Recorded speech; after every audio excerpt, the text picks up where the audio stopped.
reached our last E, which is evaluate. At this point is when the students are starting to finish up their collages. Initially, when writing the lesson plan, I had put that the students will move their collage to a different area to let dry as they finish. However, upon practicing the lesson plan with my little one, I was able to see that the students are not going to be able to do that without having everything actually fall off of it.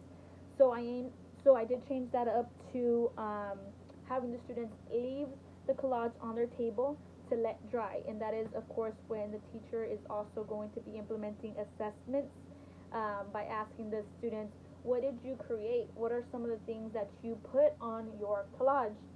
That way she is able to see if the students have grasped some of that vocabulary.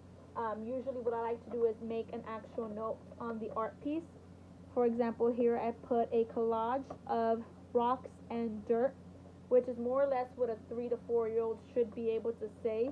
Of course, my 1 year old did not say that about it. He did not say anything, but however, I just put it in there as an example. That would be one way of assessing what the student took out of the concept.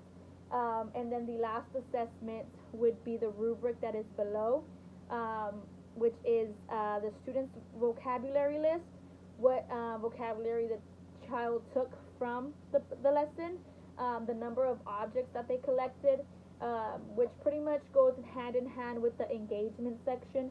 Of course, the student that collected the most was really engaged and really understood the concept, whereas a student with minimal items was not as engaged and did not take enough interest, of course. And then the last one being the gluing motor skills.